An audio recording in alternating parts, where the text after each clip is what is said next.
सबसे पहले बात करते हैं किसान आंदोलन की। किसान आंदोलन का 10वां दिन है और आगे किस तरीके की रणनीति होगी ये किसान संगठन आज तय करेंगे चंडीगढ़ में होने वाली एक बड़ी बैठक में।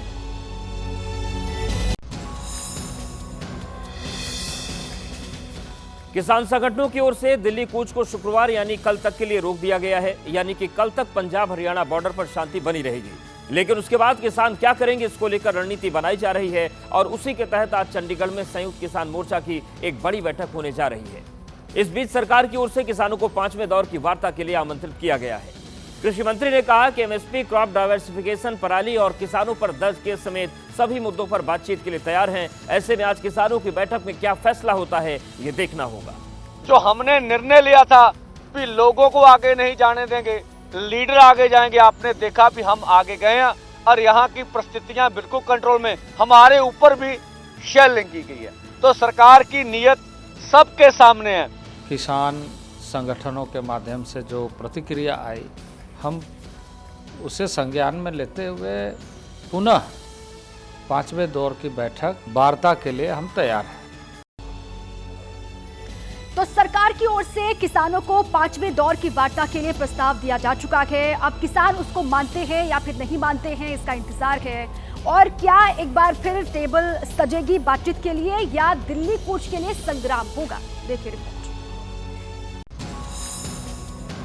हमने कहा कि हम बातचीत करेंगे, लेकिन यह जरूर कहा कि अगर बातचीत शुरू करनी है तो पहले इस बात पर ध्यान दिया जाए कि बातचीत जब भी होगी एमएसपी की गारंटी के कानून के हिसाब से।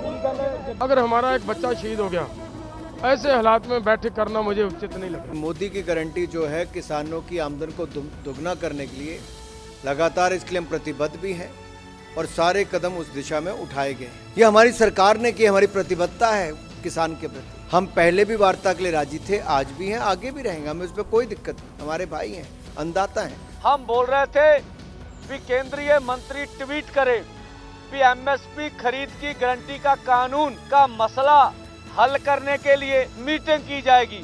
इससे केंद्र सरकार भाग गई। किसी भी चीज़ का समाधान लगातार बातचीत के माध्यम से किया जा सकता है। हम चर्चा के माध्यम से समाधान ढूंढ सकते हैं। किसान आंदोलन कर रहे हैं, एमएसपी की कानूनी गारंटी समेत तमाम मांगों को लेकर किसान संगठन सड़क पर हैं। वहीं दूसरी तरफ सरकार वार्ता की दुहाई दे रही है और इन सब के बीच गन्ना किसानों को केंद्र सरकार ने बड़ा गिफ्ट दिया है। खरीदी की जो राशि है 8% बढ़ा दी गई है।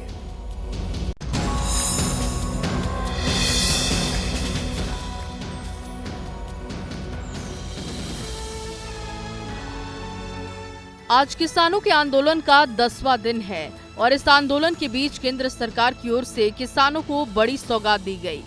बुधवार को केंद्रीय कैबिनेट की बैठक हुई जिसमें गन्ना किसानों को लेकर बड़ा फैसला हुआ। गन्ना खरीद की कीमत में बढ़ोतरी का ऐलान किया गया। कैबिनेट ने गन्ना खरीद की कीमत में 8% की बढ़ोतरी को मंजूरी दी है। गन्ना खरीद की कीमत में 25 रुपए प्रति क्विंटल का इजाफा करके इसे 315 से बढ़ाकर 340 रुपए प्रति क्विंटल कर दिया गया है। मोदी की गारंटी जो है किसानों की आमदन को दोगुना करने के लिए लगातार इसके लिए हम प्रतिबद्ध भी हैं और सारे कदम उस दिशा में उठाए गए हैं। ये हमारी सरकार ने की, हमारी प्रतिबद्धता है किसान के प्रति। हम पहले भी वार्ता के लिए राजी थे, आज भी हैं, आगे भी रहेंगे। हमें उसमें कोई दिक्कत नहीं, हमारे भाई हैं, अन्नदाता हैं। और अब बात प्रधानमंत्री नरेंद्र मोदी और उनके गुजरात दौरे की। आज पीएम मोदी अहमदाबाद, मेहसाणा, नवसारी और सूरत के करीब काकरापार परमाणु ऊर्जा प्लांट जाएंगे। वहां पर वो 60,000 करोड़ से ज्यादा की परियोजनाओं की सौगात आज देने वाले हैं। देखिए इसी पर रिपोर्ट। गुजरात दौरे पर प्रधानमंत्री मोदी के कार्यक्रम की शुरुआत सुबह करीब 10:45 पर होगी। प्रधानमंत्री गुजरात सहकारी दूध विपणन महासंघ के स्वर्ण जयंती समारोह में शामिल होंगे। नरेंद्र मोदी स्टेडियम में होने वाले कार्यक्रम में लगभग 1,25,000 से अधिक किसान भाग लेंगे। दोपहर करीब 12:45 पर मेहसाणा पहुंचेंगे और वलीनाथ महादेव मंदिर में पूजा करेंगे। दोपहर 1 बजे तारभ मेहसाणा में एक सार्वजनिक कार्यक्रम में शामिल होंगे। 13,500 करोड़ से अधिक की लागत वाली परियोजनाओं की सौगात देंगे। शाम 4:15 पर नौसारी पहुंचेंगे। 47,000 करोड़ से अधिक की परियोजनाओं का उद्घाटन और शिलान्यास करेंगे। शाम 6:15 पर काकरापार परमाणु ऊर्जा स्टेशन में 2 नए स्वदेशी प्रेशराइज्ड हैवी वाटर रिएक्टर की शुरुआत करेंगे। हर साल करीब 10.4 बिलियन यूनिट स्वच्छ बिजली का उत्पादन होगा। गुजरात दौरे के बाद आज रात ही प्रधानमंत्री उत्तर प्रदेश पहुंचेंगे अपने संसदीय क्षेत्र वाराणसी में और कल एक के बाद एक 13,000 करोड़ से ज्यादा के प्रोजेक्ट की सौगात देंगे। प्रधानमंत्री नरेंद्र मोदी आज करीब 9 बजे वाराणसी पहुंचेंगे। उनके स्वागत और कार्यक्रमों की तैयारियां आखिरी दौर में हैं। चप्पे चप्पे पर कड़ी सिक्योरिटी है। फ्लीट रिहर्सल के साथ साथ प्रधानमंत्री के कार्यक्रम स्थलों पर एसपीजी का सुरक्षा घेरा है। कल सुबह 10 बजे बीएचयू के स्वतंत्रता सभागार में संसद संस्कृति प्रतियोगिता के विजेताओं को पुरस्कार देंगे। सुबह 11:15 पर संत गुरु रविदास जन्मस्थली पर पूजन दर्शन करेंगे। 11:30 बजे संत गुरु रविदास की 647वीं जयंती के उपलक्ष्य में एक समारोह में शामिल होंगे। दोपहर 1:45 पर एक सार्वजनिक समारोह में वाराणसी को 13,000 करोड़ रुपए की 36 परियोजनाओं की सौगात देंगे। इनमें करखियाओं में तैयार अमूल प्लांट भी है, जिसकी आधारशिला 23 दिसंबर 2021 को प्रधानमंत्री ने रखी थी और अब उसका उद्घाटन करेंगे।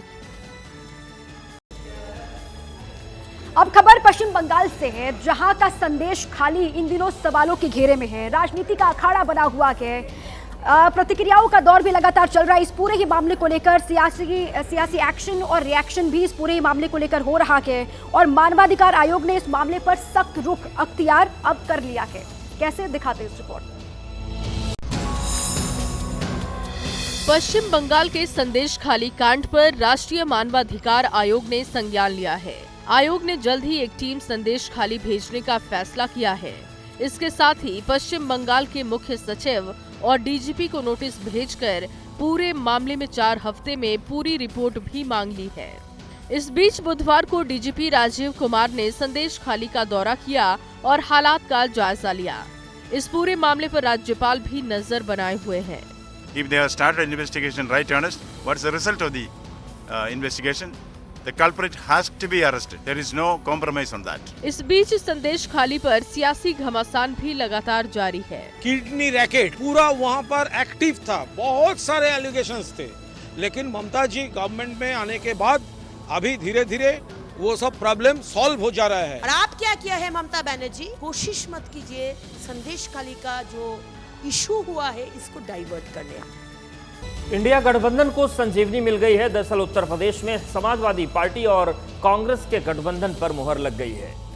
सीटों के बीच पेंच फंसा था, लेकिन अब कांग्रेस ने समाजवादी पार्टी के ऑफर को मान लिया है और इस शर्त के मुताबिक 17 सीटों पर कांग्रेस लड़ेगी, वहीं बाकी की सीटों पर समाजवादी पार्टी। तो कुल मिलाकर गठबंधन की तस्वीर साफ हो गई है और कांग्रेस और सपा ने मिलकर लोकसभा चुनाव लड़ने का ऐलान कर दिया है।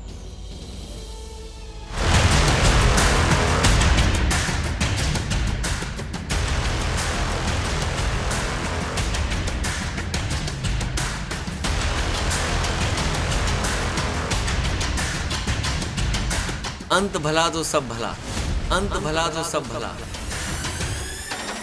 अखिलेश यादव का सिर्फ एक बयान कई सियासी अटकलों पर विराम लगा गया।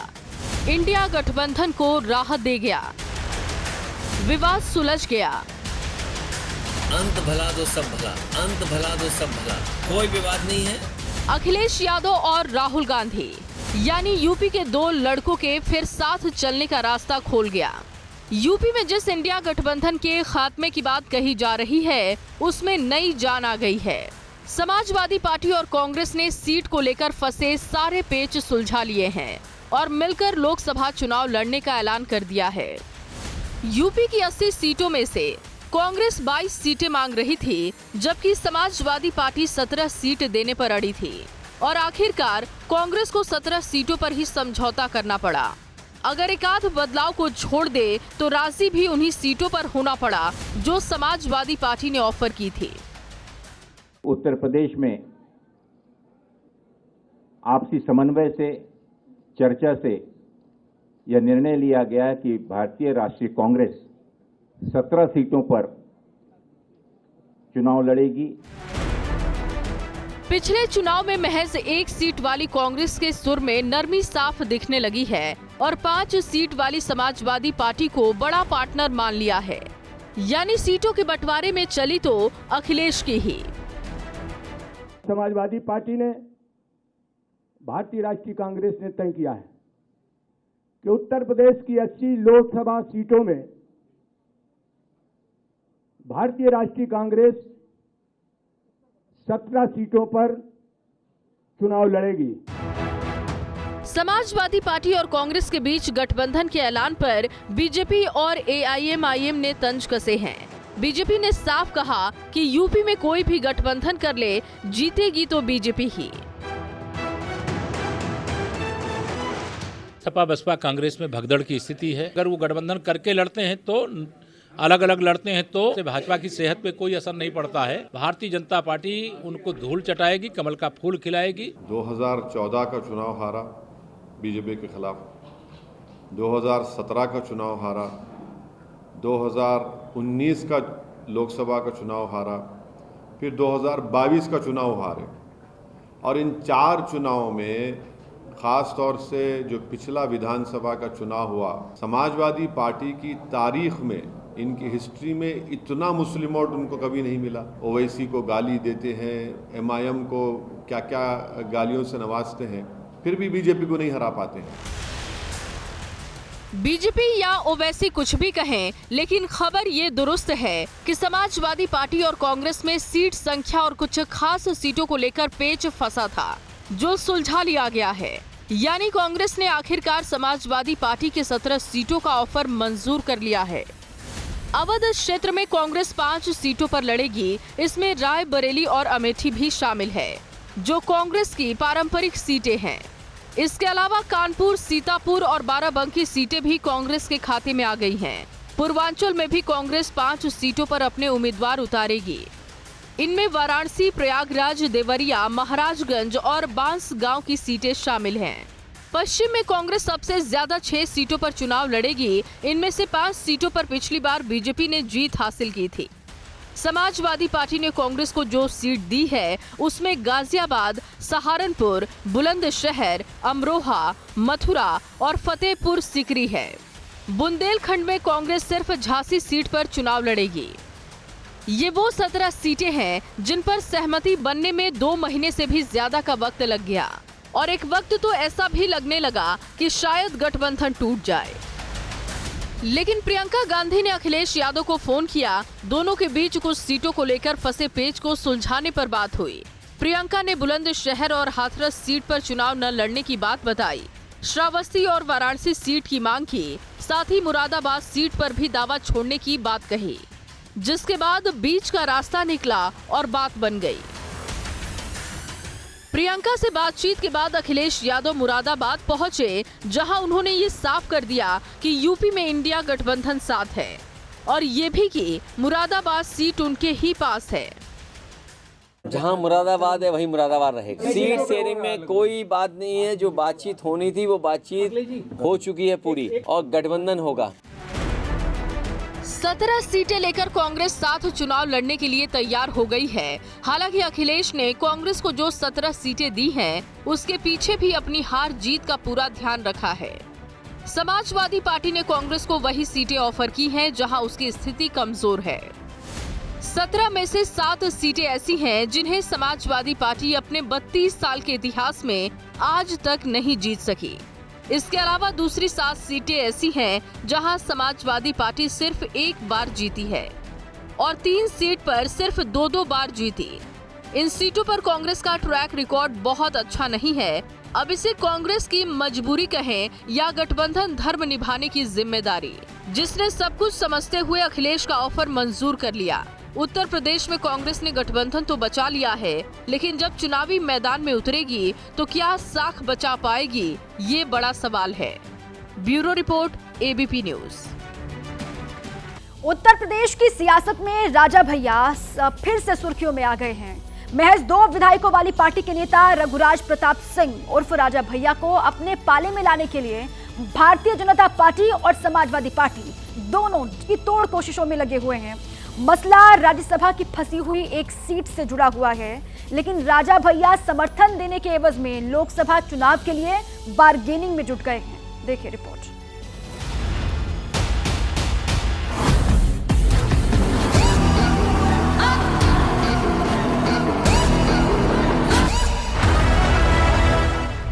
रघुराज प्रताप सिंह उर्फ राजा भैया सियासत का ये चर्चित चेहरा है।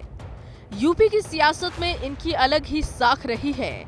चाहे जिसकी भी सरकार रहे, राजा भैया हर राज्य में फिट रहे हैं और फिलहाल वो एक बार फिर से सियासत के राजा बने हुए हैं। राज्यसभा चुनाव को लेकर महज 2 विधायकों वाली राजा भैया की जनसत्ता दल लोकतांत्रिक पार्टी को बीजेपी और समाजवादी पार्टी दोनों अपने पाले में लाने की पुरजोर कोशिश में जुटी हुई है। यूपी में इस बार राज्यसभा की 10 सीटों पर चुनाव हो रहा है, लेकिन बीजेपी ने 11वां उम्मीदवार खड़ा कर मुकाबले को दिलचस्प बना दिया है, जिनमें से बीजेपी 7 सीटों पर आसानी से जीत हासिल कर लेगी, लेकिन 8वीं सीट के लिए पेच फंस रहा है। तो समाजवादी पार्टी 2 सीटों पर जीत हासिल कर लेगी, लेकिन तीसरी सीट फंस रही है। मुकाबला दिलचस्प है, कोई भी हारना नहीं चाहता। संख्या बल जुटाने में बीजेपी के आला नेता भी लगे हुए हैं। सीएम योगी आदित्यनाथ खुद चुनाव की मॉनिटरिंग कर रहे हैं। राजा भैया के पास सीएम योगी आदित्यनाथ का संदेश गया और राजा भैया उनसे मिलने पहुंचे। दोनों के बीच लंबी बातचीत हुई। बीजेपी के प्रदेश अध्यक्ष भूपेंद्र चौधरी और योगी सरकार में मंत्री जेपीएस राठौर भी राजा भैया से मिलने उनके आवास पर पहुंचे। माना जा रहा है कि राज्यसभा की सीटों के लिए चुनाव के लिए उन्हें अपने पाले में लाने के लिए बातचीत भी हुई। सूत्र ये बता रहे हैं कि इससे पहले भी राजा भैया को एनडीए में शामिल होने का ऑफर दिया जा चुका है। उन्होंने प्रतापगढ़ और कौशाम्बी सीट की डिमांड भी की है। हालांकि सूत्र ये भी बता रहे हैं कि बीजेपी सिर्फ कौशाम्बी सीट देने के लिए तैयार है, वो भी अपने सिंबल पर। लेकिन फिलहाल इस पर बात नहीं बन पा रही है। बीजेपी और राजा भैया की सहमति नहीं बनते देख समाजवादी पार्टी ने भी मौका लपकने में देरी नहीं लगाई। कभी राजा भैया के करीबी रहे पार्टी नेता अरविंद सिंह गोप ने अपनी पार्टी अध्यक्ष अखिलेश यादव से बात की, जिसके बाद अखिलेश यादव ने यूपी प्रदेश अध्यक्ष नरेश उत्तम पटेल को राजा भैया के पास भेजा। राजा भैया ने भी पूरे सम्मान के साथ नरेश उत्तम पटेल को लंच कराया। लंच के साथ साथ लोकसभा चुनाव पर भी बात हुई। खबर आई यूपी की 5 सीटों पर गठबंधन का प्रस्ताव राजा भैया के घर तक पहुंच गया है। समाजवादी पार्टी और राजा भैया की जनसत्ता दल लोकतांत्रिक के बीच लोकसभा की 5 सीटों पर बात चल रही है। इसमें सबसे पहली सीट प्रतापगढ़ की है, जहां की 2 विधानसभा सीट पर राजा भैया की पार्टी के विधायक हैं। सुल्तानपुर और कौशाम्बी सीट भी राजा भैया के खाते में जा सकती है, जबकि बुंदेलखंड की 2 सीटों पर भी समझौता हो सकता है। सियासत में समझौते इतनी आसानी से नहीं होते, कुछ दिया जाता है तो कुछ लिया भी जाता है। खबर है कि नरेश उत्तम पटेल ने राजा भैया से राज्यसभा चुनाव में भी समर्थन मांगा। विधानसभा के आंकड़ों के मुताबिक कुल मौजूदा सीट 399 है, यानी कि राज्यसभा की एक सीट के लिए 37 विधायक चाहिए। समाजवादी पार्टी को तो तीनों उम्मीदवार जिताने के लिए 111 विधायक चाहिए, जबकि उसके पास अपने विधायक 108 है। एक विधायक जेल में है और पल्लवी पटेल नाराज चल रही है। ऐसे में समाजवादी पार्टी को 5 विधायकों को अपने पाले में लाना होगा, यानी कि समाजवादी पार्टी के लिए राज्यसभा की तीसरी सीट पर पेच फंसा हुआ है। अगर राजा भैया साथ आते हैं तो समाजवादी पार्टी को तीसरी सीट पर बढ़त मिल जाएगी, क्योंकि दावा किया जा रहा है कि उनके पास 2 और विधायकों का समर्थन है। Bureau report, ABP news. Punjab Haryana border पर आज माहौल शांत है। कल भी वहां कोई हंगामा नहीं होगा, क्योंकि किसान संगठनों ने 2 दिनों के लिए दिल्ली कूच पर खुद ब्रेक लगा दिया है। आज चंडीगढ़ में किसान संगठनों की बड़ी बैठक है और वो कल यानी शुक्रवार को अपनी आगे की रणनीति का ऐलान करेंगे। सरकार ने भी ऐलान कर दिया है कि अगले दौर की बातचीत के लिए वो तैयार है।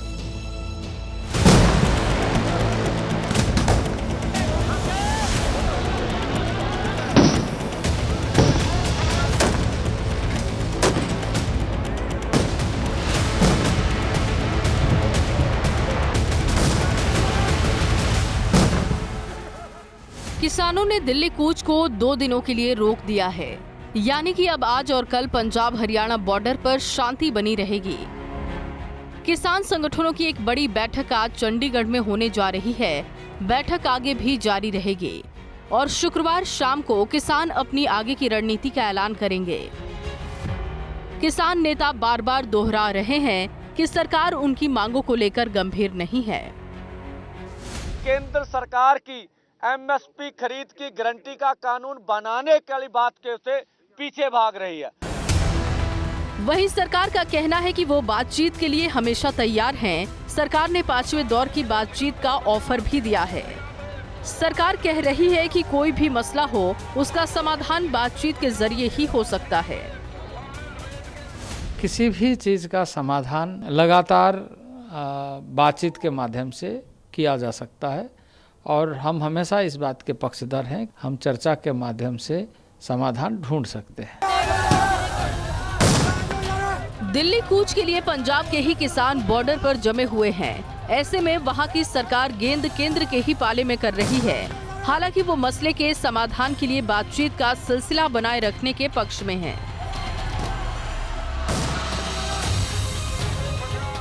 किसानों के आंदोलन को लेकर सियासत भी जारी है। कांग्रेस ने केंद्र सरकार पर किसानों की अनदेखी का आरोप लगाया है। मोदी सरकार और खट्टर सरकार उसके घाव पर नमक लगा रहे हैं, उसके पर जुल्म कर रहे हैं। लोगों के आंसू पर हम हमारी उम्मीद नहीं बनाते।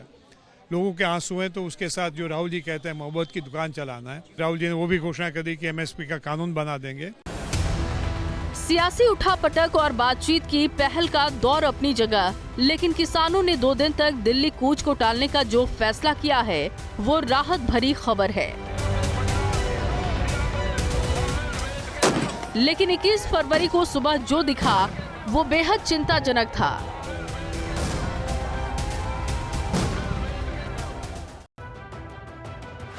इक्कीस फरवरी को सुबह 11 बजे ऐसी ही तस्वीरें देखने को मिली।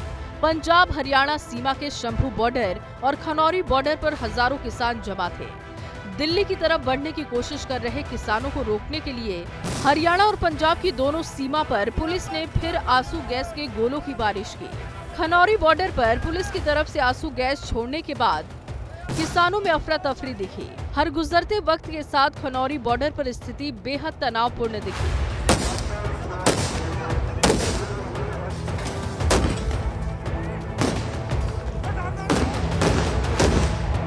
खनौरी बॉर्डर पर एक तरफ पुलिस आंसू गैस के गोले छोड़कर किसानों को तितर बितर कर रही थी, तो दूसरी ओर किसानों ने पराली जलाकर पुलिस वालों के खिलाफ रणनीति बनाई।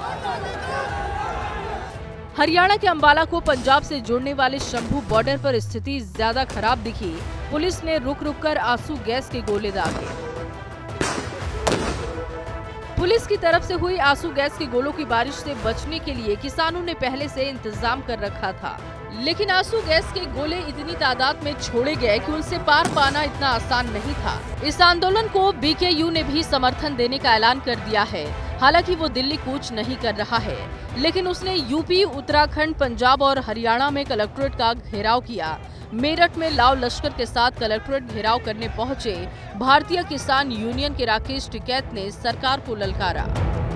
सरकार सुधर जा, नहीं तो जो मेरठ लोग को आ सके ये दिल्ली में जा सके। वहाँ इस तरह की हरकत होगी तो ये आंदोलन सब जगह चलते रहेंगे। केंद्र सरकार ने किसानों की नाराजगी को खत्म करने के लिए एक और पहल की है। सरकार ने गन्ना खरीद की कीमत में 8% की बढ़ोतरी का ऐलान किया है। साल 2024-25 के लिए गन्ने की खरीद दर को 315 रुपए से बढ़ाकर 340 रुपए प्रति क्विंटल कर दिया है, यानी 25 रुपए प्रति क्विंटल की दर से बढ़ोतरी का ऐलान किया गया है। आज अगर गन्ने के लिए पूरी दुनिया में सबसे ज्यादा दाम कहीं दिया जा रहा है तो भारत में दिया जा रहा है। मोदी सरकार की प्रतिबद्धता है कि किसान की आय को दुगना किया जाए। फिलहाल पंजाब हरियाणा बॉर्डर पर 2 दिनों के लिए शांति है और उम्मीद यही है कि बातचीत का नया दौर शुरू होगा और मसले का समाधान निकालने की पुरजोर कोशिश होगी। Bureau report, ABP news.